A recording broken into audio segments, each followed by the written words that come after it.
Music was a big part of life in the valley, with a variety of instruments being played: fiddles, Northumbrian pipes, bagpipes and accordions. Bob Jackson from Goldsclough was noted for his voice. John Dagg Sr. was a fine musician, and the interest was passed on to the next generation through the gatherings and dances. Of course, his fiddle was the main thing, but of course he played the Northumbrian small pipes as well. Of course, he was a founder member of the Northumberland Piper Society, and of course he played the Highland pipes as well. When I got on playing the accordion, that's what you did for your leisure time. Well, Archie Bertram was a very good fiddler, and he lived at Southern now. And of course he, not being far away, Archie often came.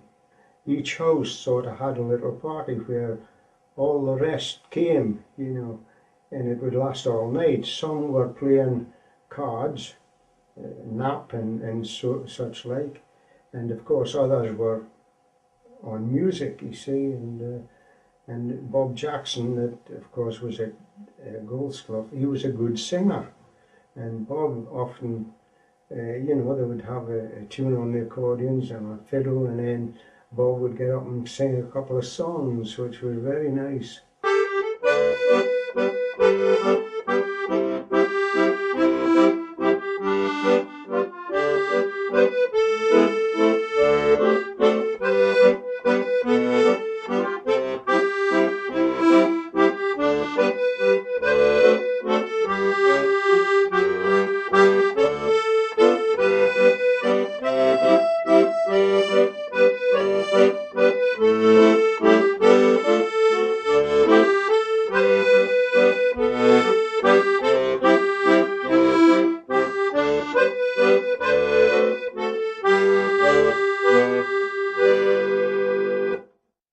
I think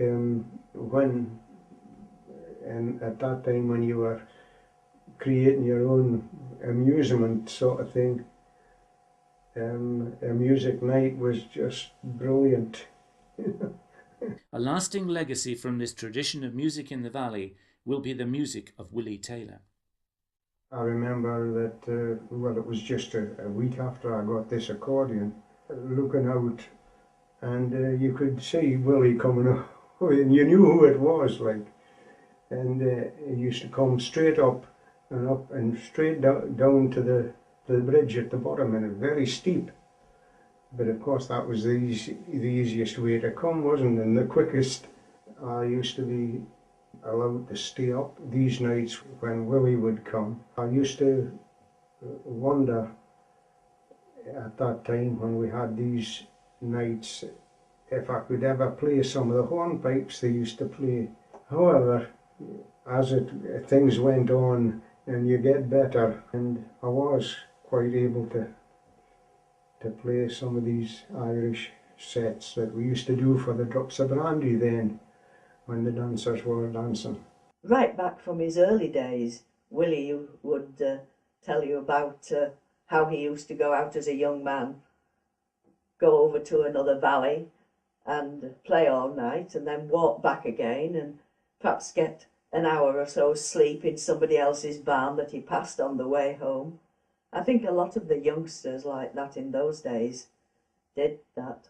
And of course, as he got older and retired, he was able to do more that became known to a lot of other people. He was 13 when he started, and then he just had about a year lessons. But he lost his finger when he was 15, and that stopped him from playing altogether. He didn't play again until he was about 18, I think. Often they would have a musical night just in the house, different musicians. And, you might come in from the hill and the whistling of the tune, and I said, what's that tune? It just had come into his head, you see, this is how he maybe wouldn't get the whole tune in one go, He couldn't, just, as I say, just sit down and write a tune. He felt, after I joined the Strasbourg Rail Society, when he came home and he says, I'm going to have to read music. He said, got to get a book. with tunes that he knew. So that he knew the tune, and that was how he learned the music, you see. Whistled the tune.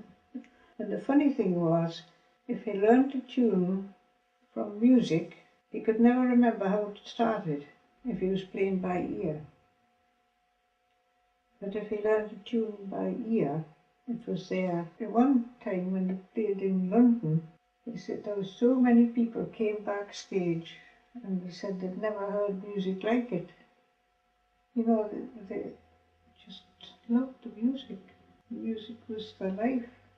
You know, after he retired, he played nearly every night at home, you know.